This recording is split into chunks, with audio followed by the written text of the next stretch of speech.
Inspiring people, sharing life.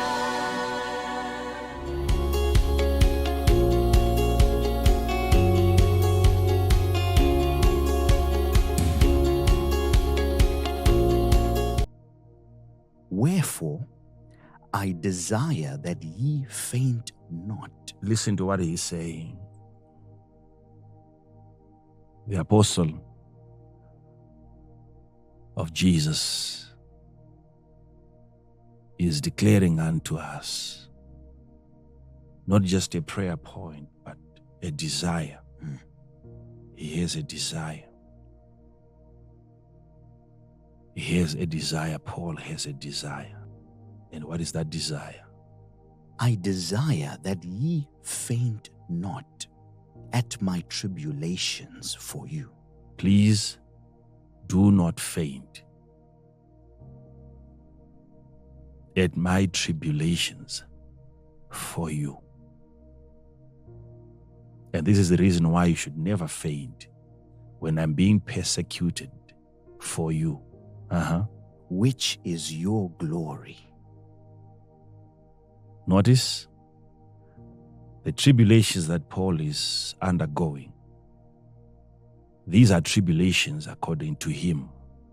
When the threats and the head is focused on him, he calls it a tribulation. But there is a conversion of that same tribulation into their glory if they faint not.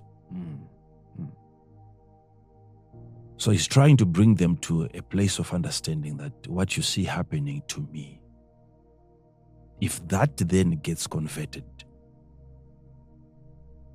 and you don't faint, what you've seen me go through, it is your glory. So he's trying to help us understand that there are certain things that you see happening to the men that you believe in, which has completely nothing to do with him, but everything to do with you. So if you're not going to be able to believe in certain individuals, how is their tribulation then going to be converted into your glory? There must be some people in your life that are getting persecuted, and that persecution turns out to be your glory. You become better as they are persecuted. You improve in life as they are insulted. It is your glory. It is your glory. So if God really wants to increase your glory, what increases is the tribulations of the men that you believe in. Explain it, Father. Explain it. I want people to understand what is happening here. But his prayer, his desire is that in the process of getting tortured, before the torture turns out to be their glory, they should anxiously wait and be patient lest they faint. And then they lose out. So don't faint. How is it possible that a man can be subjected to tribulations and it is another man who is spectating that then faints?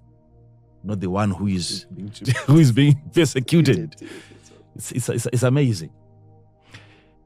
The one in danger is the one desiring that those watching him faint not. And he is desiring that anyone who sees me going through what I'm going through, I pray that he faints not him. What sort of strength does he carry himself? Wow, yes, Father. That he can go through certain experiences in life that you would faint only by observing, seeing what another man goes through. And in that state, he's admonishing even churches. Paul would write letters from the prison, encouraging members not to faint whilst he was in jail. How do you develop your inner man to that point where you know that what I'm going through, I have to hide this experience. If I'm to allow certain people to see what I go through, they will faint whilst I keep on going. Don't faint at my tribulations, because that turns out to be your glory. So if God is ever going to increase your capacity in the Spirit, there is need for an individual at any given moment to be raised, not necessarily by God. The devil has to participate in that conversion. There is need for an individual who is raised by whatever that raises him.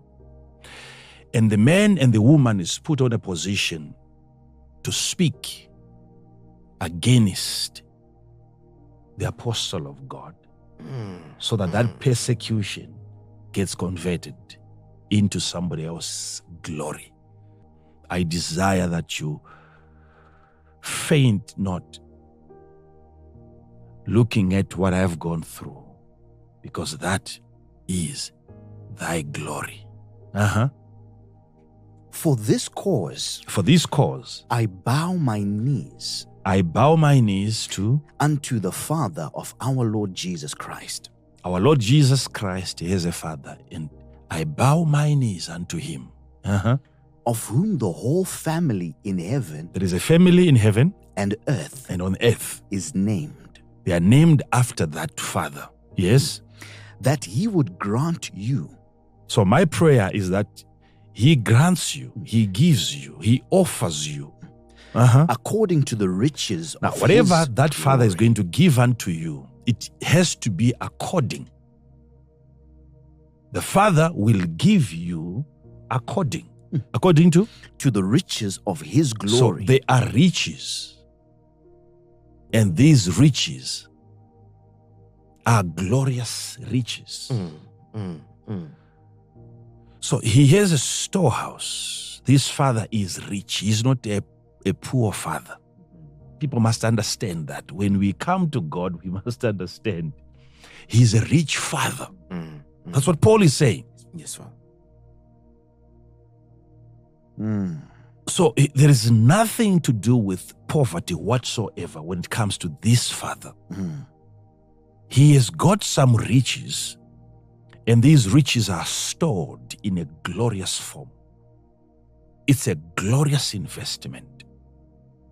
So I pray that he would grant you. I pray that he will grant you. There is a granting. There is a transference. According to the riches of his glory. According to the riches of his glory. To be strengthened. With might. With what? Might. So there is a strengthening with might. Where? By his Spirit. In the inner man. In the inner man.